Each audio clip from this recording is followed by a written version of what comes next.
Hi friends, welcome to my channel. ఈరోజు నేను ఎండు చేపల కూర చేస్తున్నానండి. ఇది ఎండు చేపల్లోనే చాలా రకాలైతే ఉంటాయి కదా, అందులో ఇది పండుగప్ప అంటారండి, పండు చేపని కూడా అంటారు. ఇది డ్రైదండి. ఇది పావు కేజీ 250 రూపాయలు ఉంటుంది. ఈ ముక్క చాలా టేస్టీగా ఉంటుంది. మిగతా ఎండు చేపలతో పోలిస్తే ఇది అంత స్మెల్ ఉండదు. ఇందులో ఎటువంటి ముళ్ళులు అయితే ఉండవండి. చిన్న ముళ్ళు కానీ పెద్ద ముళ్ళు కానీ ఏ ముళ్ళు ఉండదు. చిన్నపిల్లలకు చాలా ధైర్యంగా పెట్టచ్చు. అంత టేస్ట్గా మటన్ పీసుల్లా అనిపిస్తుంది. ఇది ఎలా వండాలో మనం ఈ వీడియోలో చూద్దాం. దీన్ని శుభ్రంగా చిన్న చిన్న పీసుల కింద కట్ చేసుకుందామండి. మనకి ఏ సైజులో కావాలో ఆ సైజులో కట్ చేసుకొని శుభ్రంగా కడిగి పెట్టుకోవాలండి. ఇలా కడిగి పెట్టుకున్న తర్వాత మనము ఒక బాండి పెట్టుకుని అందులో కొంచెం ఎక్కువ ఆయిల్ వేసుకోండి. ఇలాంటి కర్రీస్కి ఎక్కువ ఆయిల్ పడుతుంది.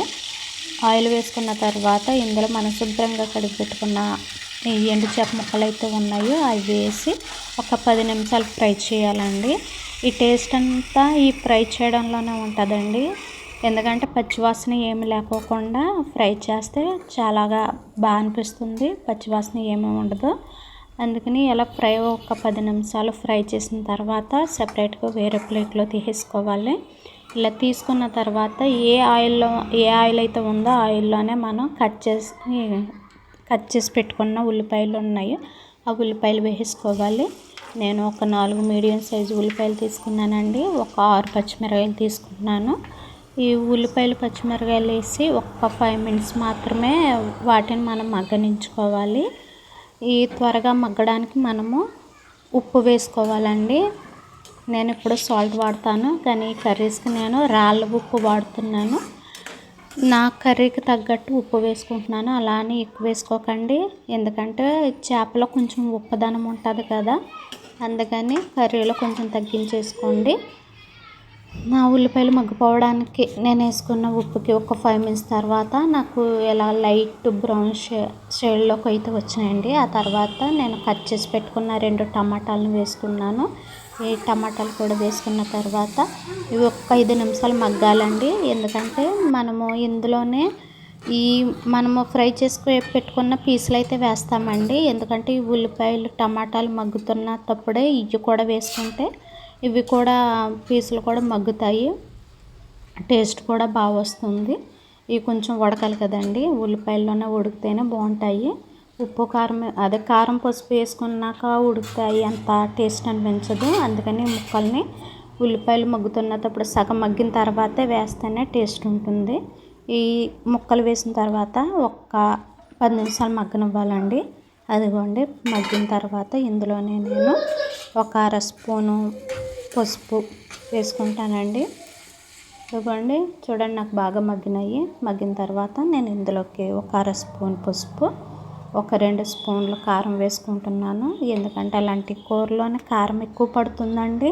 ఎందుకంటే స్మెల్ అయితే ఏది ఉండదు. కారం వల్ల కొంచెం స్పైసీగా ఉంటుంది, టేస్ట్ కూడా బాగుంటుంది. కాబట్టి ఇలాంటి కూరలకు కొంచెం కారం ఎక్కువ పడుతుందండి.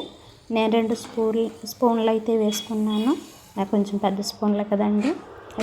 కారం వేసుకున్నాక కనీసం ఒక 5 మినిట్స్ అయినా మనము ఆ కారాన్ని ఆ ఉల్లిపాయలు ఆ పీసులు ఉన్నప్పుడు మగ్గనివ్వాలండి. ఎందుకంటే కారం స్మెల్ కూడా పోతుంది, పచ్చివాసన పోతుంది. ఒక 5 నిమిషాలు ఆ నూనెలోనే ఆ కారం వేగాలి.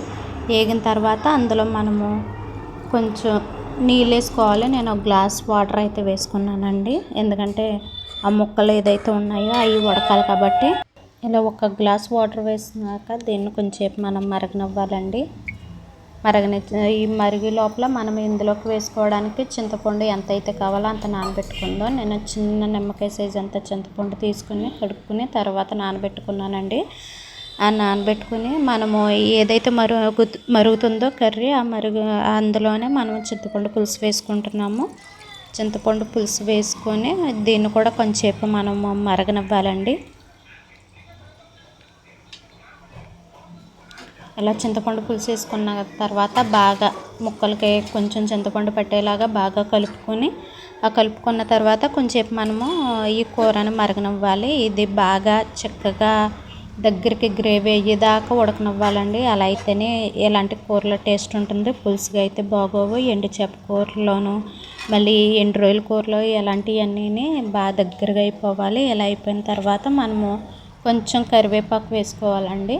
వీటిలో కొత్తిమీరలో ఇలాంటివి బాగోవు. కరివేపాకు అయితేనే టేస్ట్ బాగుంటుంది. ఆ ఫ్లేవర్ అంతా కర్రీలో దిగేటట్టు బాగా కలుపుకొని కర్రీ బాగా దగ్గరకు వచ్చేదాకా దీన్ని మనం ఉడకనిచ్చుకోవాలి.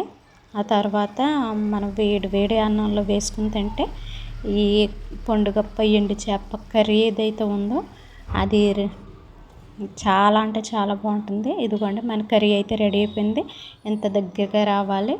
వేడి వేడి అన్నంలో వేసుకొని తింటే దీని టేస్ట్ వేరండి. ఇదండి ఈరోజు curry. Thank you for watching. Please subscribe my channel. Thank you friends.